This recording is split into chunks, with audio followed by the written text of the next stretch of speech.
aabot ng 10 million euros yung acceptance fee ng legal team from sitting at the top of the world na sisipain niya kung sino, pati Diyos, lahat. Pope, Minura, from that summit, ngayon nandoon siya. Sana ma-depress nga siya. Maramdaman niya lahat ng pagkakamali niya na ginawa. Pagka may police visibility, yung criminal, teka muna, may police doon. Marami ka ng crimes na ma-prevent. In short, what do you want to see from BBM, President Marcos Jr. in his legacy years, and realistically, where should he stand on the 2028 question? Magiging part ng legacy niya na pinakulong niya si Digong. Na-restore yung democratic space. Makaulan si Sen Laila. Sa akin, kota na yun. The senior was vilified for being a strongman, pero the junior was the one who restored democratic space.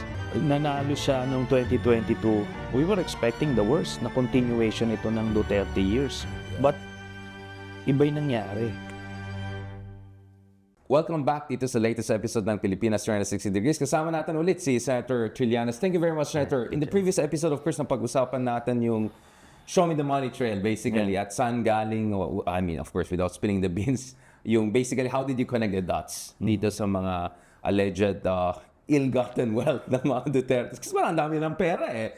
Hindi naman daw kaban ng bayan na ginamit sa mga travels ni Sara. Ang laki ng bayad yata sa kanilang abogado doon sa ICC. Speaking of which, by the way, suddenly may brouhaha about baka bigyan ng interim release si Digong. In fact, I got so concerned that I had to call some of my contacts in The Hague and all. I heard from some contacts, ito yung the same contacts who said there'll be a warrant of arrest for Digong this year na I think Portugal daw or some country in Southern Europe was expressing openness, but nothing was done and dusted. Yeah. Pero parang lumabas is done and dusted. Is it because kailangan ma-justify yung mataas na talent fee ni Kuya Kaufman? What is the whole brouhaha? To the degree, and just to be clear, of course, ikaw na-communicate ka na sa ICC, so you're kind of a party to the trial in one way or another. So obviously, there are certain limitations to what you can share. But to the degree that you can share your take or clearing the air here, Senator, what was the deal with the interim release thing? Yung interim release provision, it's there. It's provided for extreme cases. Or some, kumaga, depende sa mga conditions. Una, kunyari, let's say, hypothetically, merong akusado or detainee na magkakaroon ng open heart surgery or kung ano man. Hindi naman magagawa yung procedure na yun doon sa ano. So, kailangan interim release doon sa ospital. Ngayon, kung may terminal illness, let's say, a 95-year-old detainee, nag-avail nun, interim release. So out of humanitarian consideration, terminal na yan, so doon siya sa hospice ilalagay. Or, kung healthy naman, pero kung ang kaso mo ay lang, let's say obstruction of justice. Hindi yung mass principal. atrocities na chief architect. So yan yung mga precedents nun. Wala pang nabibigyan ng interim release na principal sa isang crimes against humanity case. So, yan yun. Ngayon, syempre, yung abogado niya, he's trying to earn his keep. Kasi API, yung kanya. so, ngayon, malaki yung sinisingil niya every month. So, he needs to come up with paasa pleadings, ganyan. I'm not saying impossible ito. Can you tell gaano kalaki? Or like, okay, how many zeros are there? Well, ganito, base sa information na Di umano, ano daw yung... Base sa information na naipasa sa akin by very credible sources, aabot ng 10 million euros yung acceptance fee ng legal team. 10 million euros. 10 million euros So like just to $12 assemble. million almost, like something like 11. Oh, wow. Yeah. So lampas sa kalating billion na pesos. Oo. Acceptance fee lang yan. Acceptance fee. Oh, wow. Ngayon, i-compare mo yan dun sa total na ginastos, let's say, ng mga ampatuans, nung kumuha sila ng iba't ibang lawyers, maabot din namang $500 million. Acceptance because... Fortune ba yan? Marami. Hindi, isa lang yun. Yeah. Marami pang iba. Marami pa, I think si Panelo is even one. Yung mga gusto mag-cash in na mga abogado, napakalaki ng acceptance fee. Bakit? Kasi they will devote their entire law firms, doon, hindi na sila kukuha ng kliyente for the next so many years eh. So kailangan, it should be worth it. Pangalawa, yung bukod pa dyan, meron pang monthly retainer. Oh, wow. Monthly retainer. Tapos, yun na yung mga billable hours. Di umano, makano daw yung per hour? On average, 1,000 euros per hour. per hour. Oh, wow. Kasama na yan yung biyahe. Kung nagbabiyahe, let's say, si Kaufman from England to The Hague, yung total travel time niya from lumabas siya ng bahay, nag-plane, Nag-shower, lahat, nag-toothbrush. hanggang doon, binibill yan. Oh, wow. Per lawyer, may mga staff pa.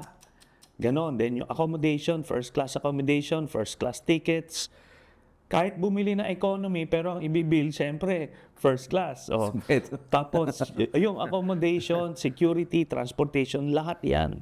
Wow. Representation, hindi yan kakain sa mga, Current mga stand na mga to, di ba? So, the works yan. So, on average yan, mga 2.5 million euros a month. So, that's around 150 million. Kaya ngayon, kung ganyan ang singil mo, kailangan mo mag-produce every month ng pleadings. So far, nakalimang motions na sila. Puro palpak. Denied lahat. Pang-anim ito. I'm not saying imposible mangyari yan, but the odds are against it. Because to begin with, hindi siya voluntarily na-cooperate. I mean, kung sabi nila, kinidnap siya, flight risk siya. Because the moment the kidnappers free him, why would he go back to them, right? And what is your read of the... Ilang pages? 15 page ba yung response ng prosecution team dun sa interim release issue? I mean, they had a long response, diba? Just for the sake of people are not familiar, what is your read of the way the prosecution team responded? Okay. Very, very telling na dun sa press release ni Kaufman, sinasabi niya na may agreement daw na hindi daw mag-oppose. Kaya nga maraming na-deceive doon. A lot in the media na-deceive, some personalities na and it created some panic. Na teka muna, ba't hindi in-oppose? Pero yun ang nakita mo, yung ginawa ng prosecution, sinabi pala there was never any agreement. So in-oppose sila vigorously yung motion na yon.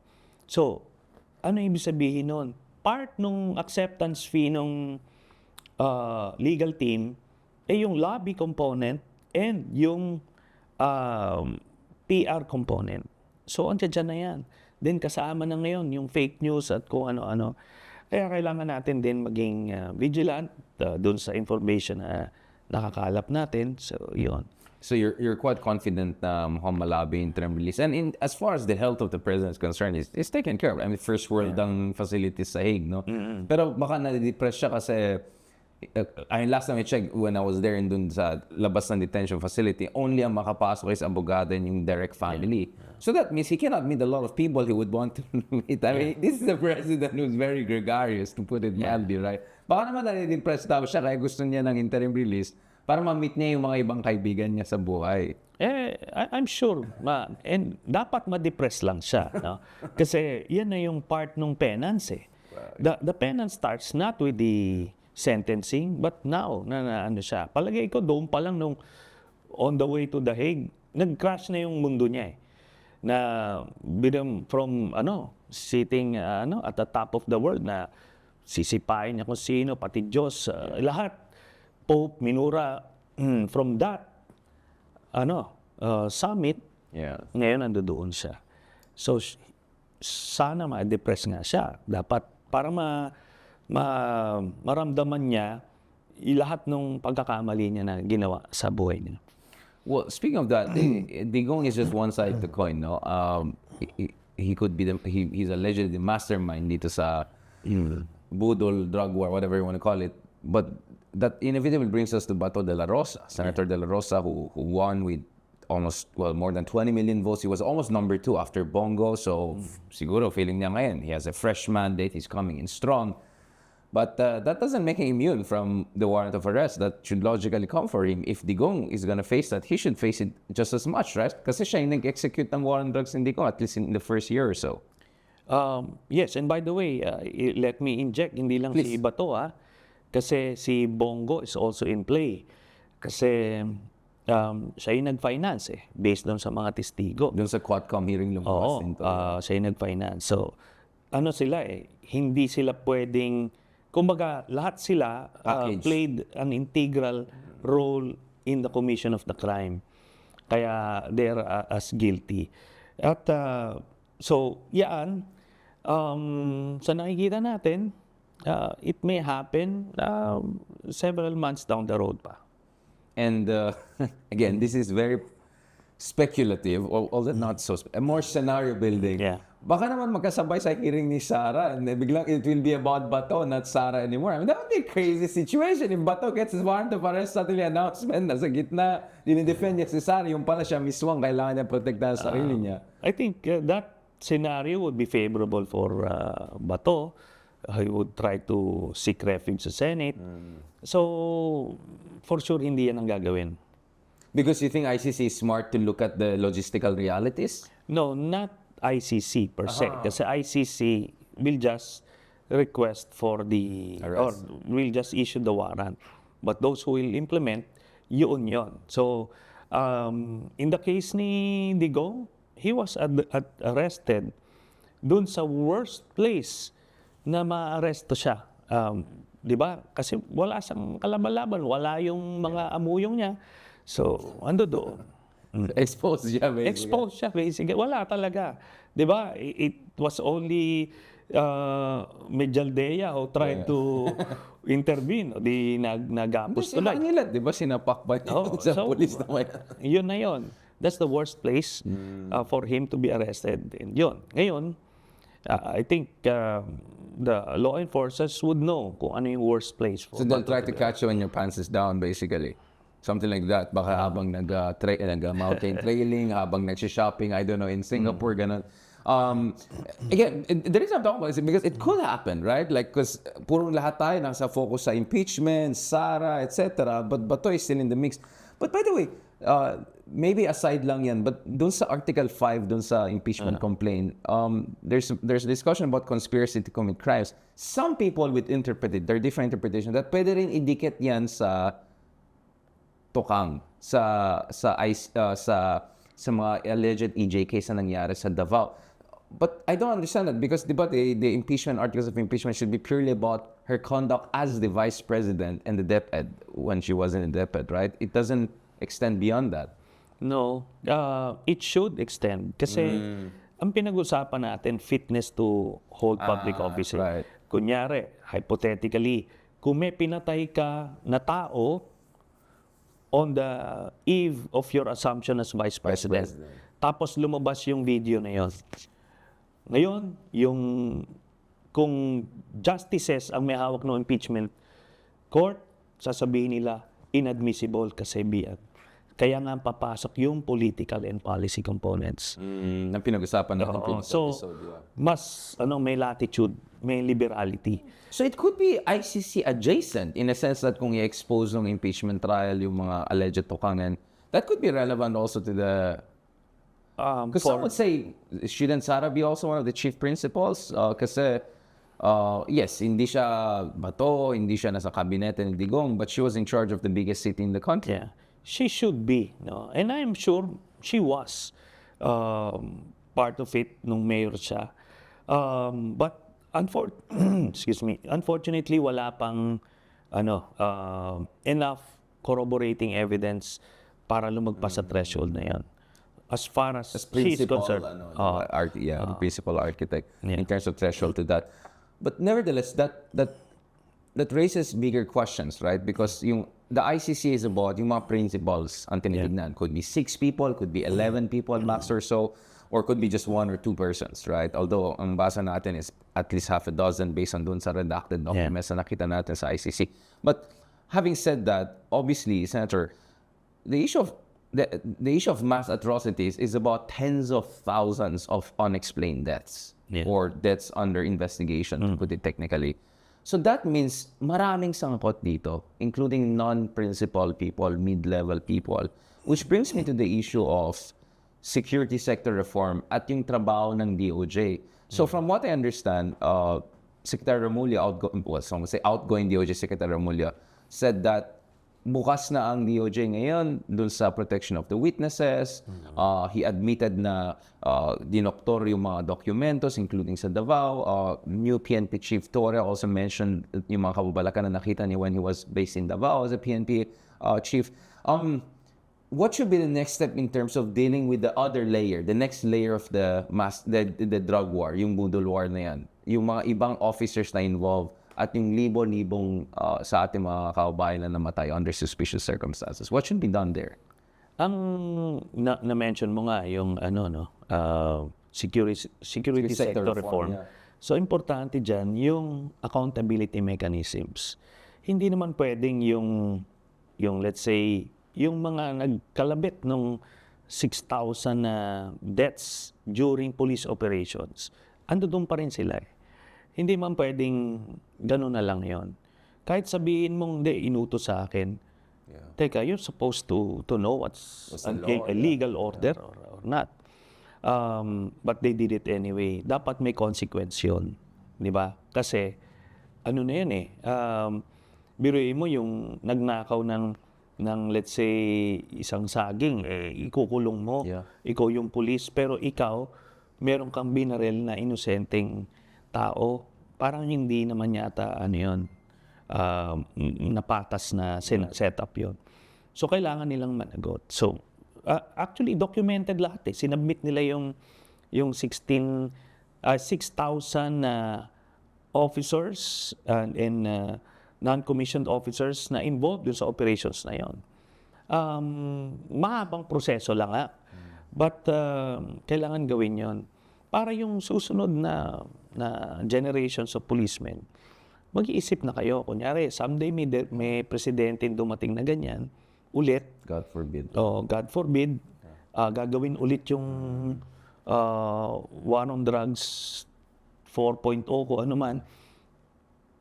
Dapat, you should have the moral fortitude to say no. So, i-Duterte proof natin, kumbaga, yung institution natin. Yun na yun. So, kaya importante yung security sector reform, particularly strengthening yung accountability mechanisms. Nandiyan yung internal affairs, dapat yung CIDG. Kasi walang ganong agency ngayon eh sa PNP na focus lang sa mga transgressions ng police officers. Kasi yung internal affairs, more on information gathering yan, hindi yan prosecution arm per se. And in terms of yung mga NAPOLCOM, yung mga ganun, natanggal na yung mga DDS. Kasi, President BBM had this reshuffle, cabinet reshuffle, right? And some people were saying, oh, well, mukhang it didn't go far enough. Some people are wondering what's the wisdom. But at least one thing I saw is natanggal yung mga DDS elements. I mean, the Duterte, Menardo Guevara was a very questionable hangover for quite some time. And, there were also a couple of people I heard. Kanila nakita ko si Kalinisan, who's now in charge of NAPOLCOM. I was hearing from a lot of people that there were a lot of people in NAPOLCOM before na holdovers in Digong. Kasi part of security reform is you make sure the bad people or people are not still sticking around. What is your read of that in terms of the reshuffling and cleaning up the president is doing right now? Well, those are good steps. Pero meron kasing ibang naiwan pa, holdovers kasi may security of tenure. Ngayon, ayaw naman kasing i-disregard na lang yung rules of the game, ika nga para lang ma-purge itong mga taong ito, then hindi ka na iba sa ginawa ni Duterte. So, pero ganun ang ginawa niya Naglagay siya ng mga, kumbaga yung rear guard action ni Digong, naglagay siya ng mga tao na may security of tenure para maproteksyonan siya. Alam mo, ang pinakang na lang dito, ang mga blessing was, remember si Kalida, gagawin dapat COA. Dating Solicitor General. Buti nilang he got so sick, hindi, otherwise, may 7 years, yan. So, gagamitin yan to harass the admin. So, yan, si Martires, nilagay yan for a purpose. So, and meron pa rin sa NAPOLCOM. But I think marginalized na lang. But sa PNP per se, ando doon pa rin yung mga pro Duterte na part ng sindikato niya na hindi pa totally natanggal. Meron pa rin naiwan.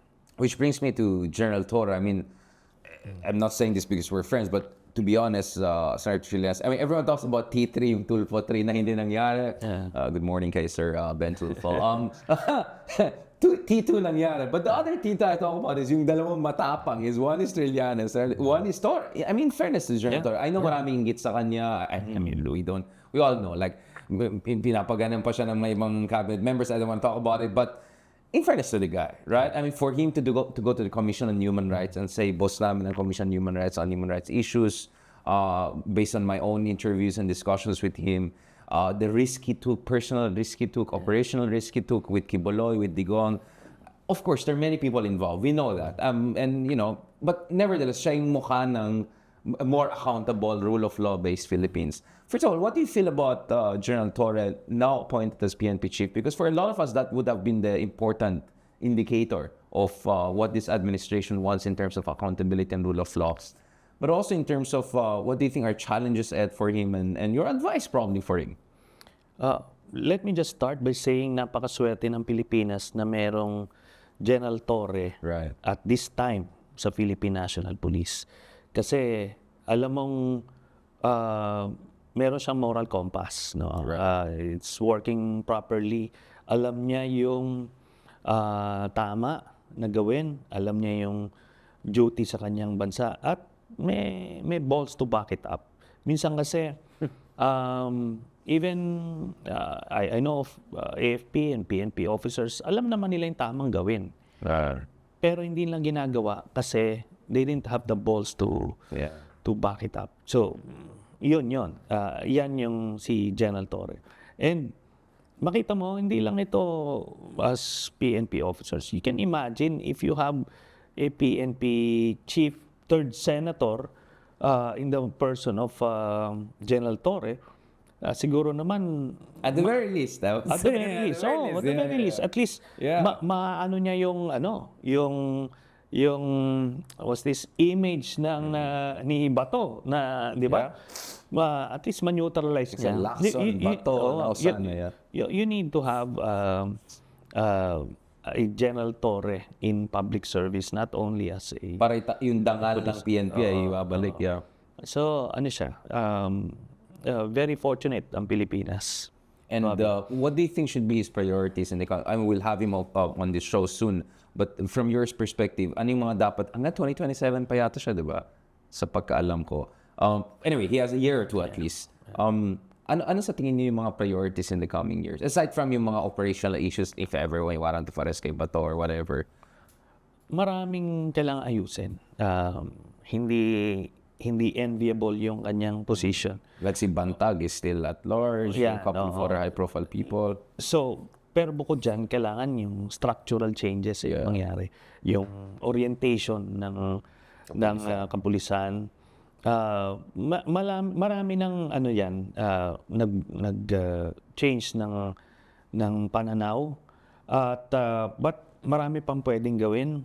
Ang daming scalawags pa rin So, pero nakita mo sa kanya at every turn, nire-relieve niya yung mga tao na yan. So, I think ano siya, he hit the ground running. Marami siyang ideas at ginagawa niya ito. He may not be able to do that during sa tenure niya as Chief PNP, but at least substantially marami siya magagawa by then. The shields. Yung isang pwedeng gawin dyan, talagang balikan yung sa training and recruitment. Doon pa lang kailangan inculcate talaga. Ano ba yung trabaho ninyo? Ayaw naman natin yung maging masyadong tolerant na policeman. Pero alam mo talaga yung linya Alam mo yung kailangan mong gawin, di ba? Tapos, itong move to have more policemen sa ground, patrolling the streets.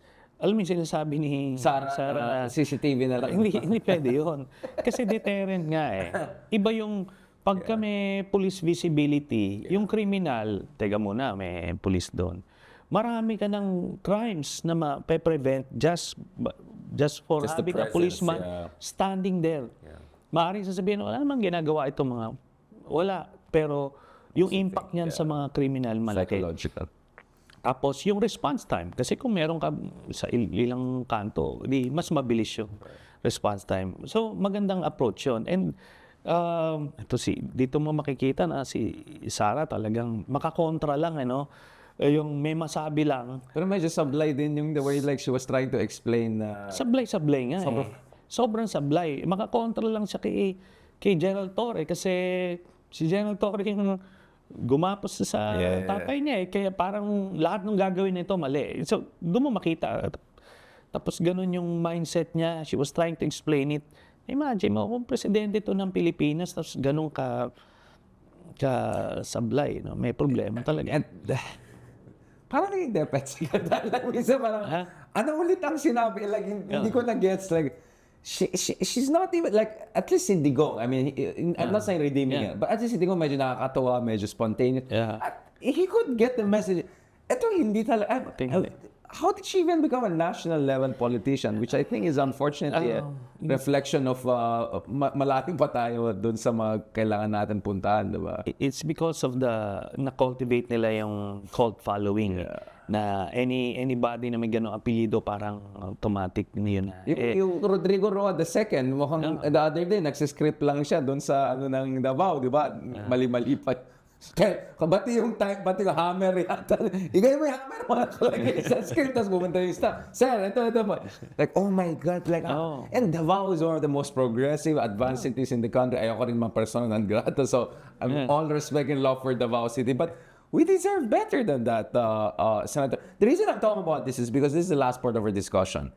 Kanina sinabi mo na napakaswerte natin na meron tayong katulad ni General Torres sa PNP. Finally, someone of that caliber after all the Batorni shenanigans and antics and wars. Pero swerte din tayo, aside from having people like you fighting for democracy and all, swerte din tayo katulad for having someone that you also met, Vico Soto. Immediately sa outtaking niya, sabi niya, ayoko na pag-usapan 2028. Whenever he's asked about his ambition for 2028, he says, kaya nga nagiging trapo ang tao. You always push them to run for a higher office or another office. Yun ang trapo mindset. I love it when he did that. So we're lucky to have this kind of transformational, almost transcendental kind of leaders and all. Nevertheless, of course, I wish the best for Vico if he wants to take a rest from politics. Baka gusto niya magturo rin sa NCPAG like you or ASOG or something. Maybe before he'll make his next decision because he's too young to run for VP or presidency, right? And if he doesn't want Senate or Congress, then maybe mag-break muna siya. But having said that, 2028 is approaching us very, very fast. And as we speak, obviously, Senator Trillanes, you have been very clear about Riza na. Yeah. And in fairness to Senator Riza, she also made it clear na bukas siya to be the standard bearer. Having said that, and again, I'm saying this purely in the spirit of democratic pluralistic discussion, there was this meeting between Bam and Lenny just the other day, and the letter, very heartfelt letter from Bam's daughter to Ma'am Lenny. Mayor Lenny also got the ground she hit the ground very fast, doing all the right things first 24 hours pa lang. So they're now even discussion, maybe it's going to be Lenny Bam, or maybe even Bam. He did very well. He was number 2 in the Senate. Actually, like what I said, sana tabang pa na ng Senado. He had more important things to do. So, but before talking about 2028, can we go back again to 2025? Because it produced some very interesting results. You made it a competitive race under almost impossible conditions. That 40-60 split was unthinkable just a few months ago or even before elections. In the case of Bam and Kiko, top 5. 20 million votes in the case of Bam. More than 15 million votes in the case. Si Kiko daw ay para akala niya fake news. Number 5 pa rin siya. Kaya tuloy, ito ang Senado. Anyway, and then Akbayan number 1, right? So, many interesting things happening, Senator. Are we seeing finally some sort of mga inklings that baka the Philippines is ready to go to the next level? And that 2028 actually could be really an exciting space for kind of an interesting kind of politics. We're still in the process of assessing what really happened. Yeah. Kasi baka kasi fluke ito, baka it's a glitch or a random thing. Titignan natin kung ano ba talaga ang mangyayari. Or part glitch, part also structural changes. Yeah. Or part na talagang dynamic na Yeah, yung electorate natin. So, we're in the process of evaluating that. But we need to keep our feet on the ground, Yeah. continuously getting the right sense of the public pulse. Pero, kailangan na nating magsimulan yung groundwork. Right. Yung sa pink naman kasi, yan, napofloat na si Senator Risa, Senator Bam, si Mayor Lenny. Yeah. Any of them, I'm sure will do a Great good job as president. Pero ang nakikita ko kasi na nagmamatch dun sa times ngayon na talagang kailangan mong sumagupa ng mga masasamang mga elemento, ayun si Senator Risa. No holds barred. Kasi iba yung peacetime president, yan yung wala kang posisyon sa iba't ibang issue, that they represent that. Pero kasi we're living in such dangerous world right now na kailangan merong taong kayang sumagupa, and they should be able to show that now before they are president. Hindi yung pagdating mo doon hindi ka sanay sa sagupaan, paano yon? Di ba? I'm not saying these people are cowards, but where do you really stand? Di ba? Sa mga controversial issues. Me as a voter, as a citizen, yun ang hinahanap ko sa leader na nakikita ko kay Senator Risa na hindi ko nakikita kina Mayor Lenny at kay Senator Bam. What if the argument is that, well, Bam did very well, for instance, or Kiko also, is because they focus on gut issues daw. Education, health, baka yun daw ang hinahanap ng mga voters. Ako naman, it's not mutually exclusive, right? You can do both. It's not like Senator Rizal Tiveros did not discuss those issues when she ran for Senate. Hindi. You can do both eh. You can do both. Kasi everybody, yung mga gut issues na yan, It's always given there. yan, it's there. Just to cite an example, si Senator Joel Villanueva, gut issues din ang dinadala niya nung tumakbong senador yan. Number one yan. Yeah. Pero ngayon, in the face of adversity, where is he? Where does he stand? Di ba? Would you put the same guy as president of the country? Probably, meron mga may gusto ng ganun tipo. What would make Mayor Lenny, Senator Bam, different from people like Joel Villanueva? Di ba? So, do you think there should be like primaries to the so kasi ang worry ng ibang tao is that there is momentum, there's opening. Yeah. But baka mag-watak-watak if there could be a situation, let's say Riza becomes the standard bearer, but Bam decides, no, I'll run on my own independent naman or something like that. How do we make sure na consolidated yung base ng pink and progressives? I think if yung primaries na setup would do the trick. Ako naman, nakikita ko, hindi naman yan sila maghihiwalay na tipong pag tumakbo si Senator Risa, tatakbo rin si Mayor Lenny. Hindi yan.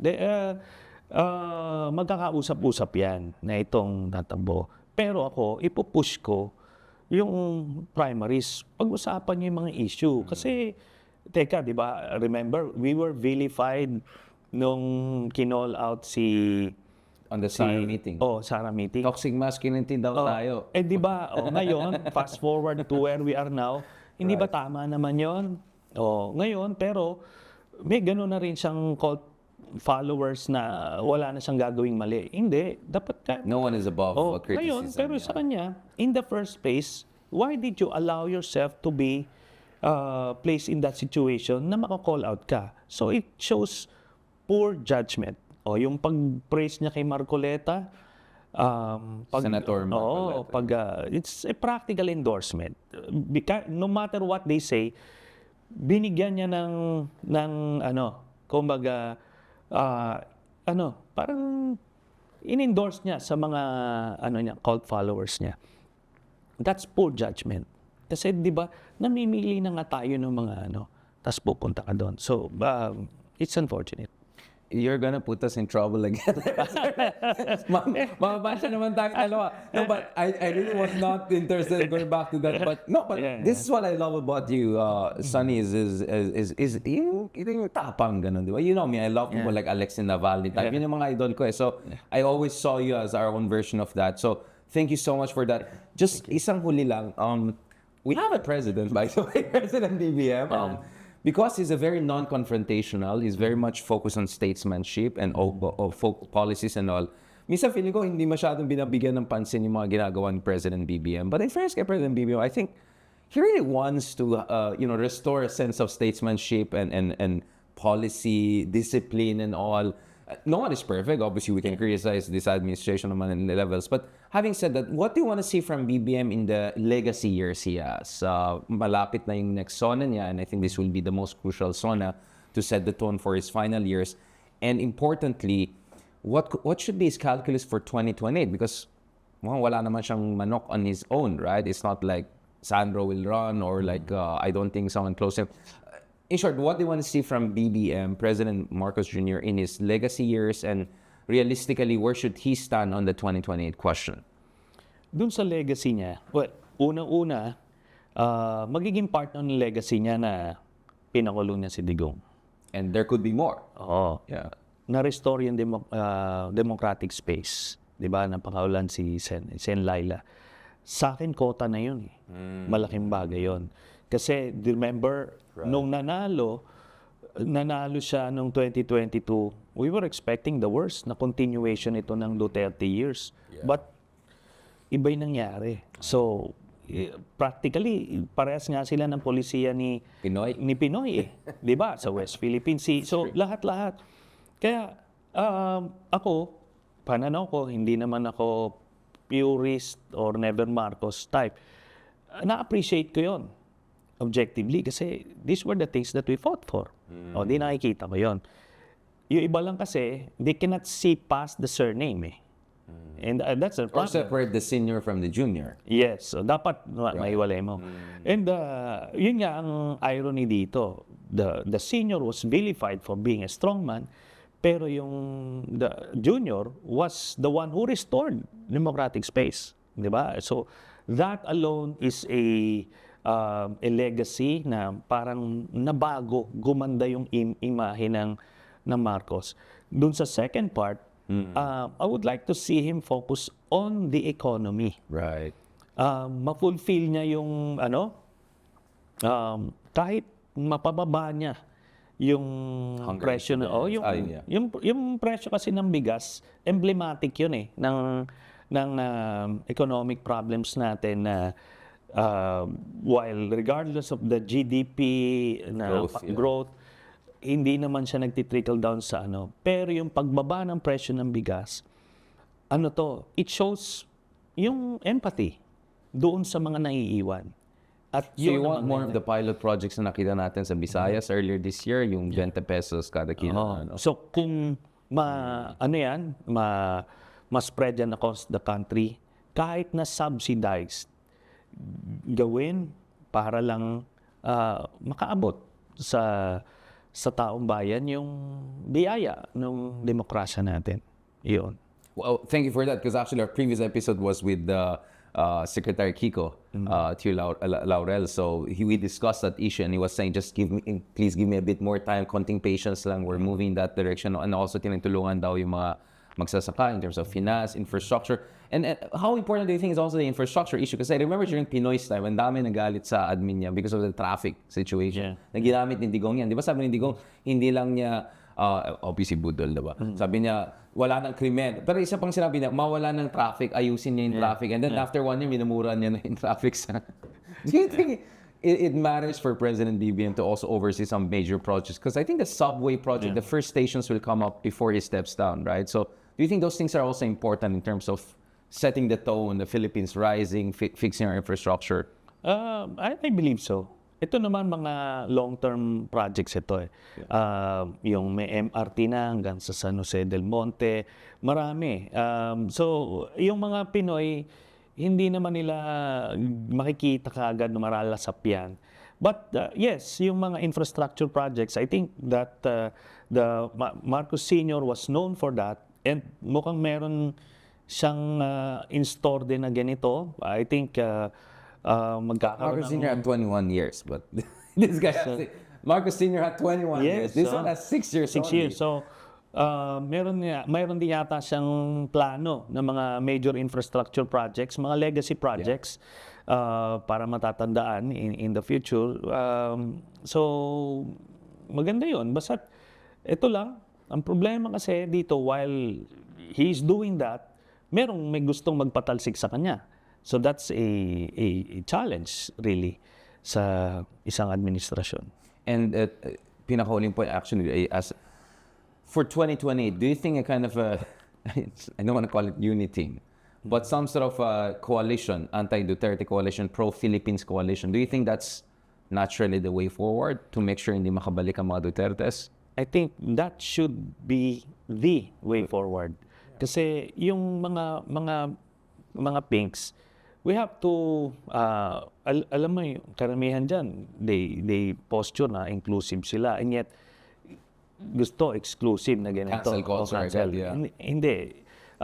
And yung magiging kandidato for president ng 2028, kailangan na naisipin niya na magiging presidente siya ng mga Pilipino, hindi lang ng mga loyalists, ng mga pink, or ng mga DDS, lahat. So kailangan yun, lalabas ka sa echo chamber mo, lalabas, kumaga, unifying figure ka. At yun dapat. It should be the only way to go. And alternative niyan, you'll have a return of the Dutertes. On that very stark warning, but at the same time, counsel for kind of Team Philippines for 2028. Thank you so much, Senator Richard. Trillanes, for your fantastic conversation. Join us again for the latest episode ng Pilipinas 360 Degrees. Kausapin naman natin other important officials and policymakers. And of course, isa dyan, hopefully, si General Torre. Maraming salamat and talk to you soon.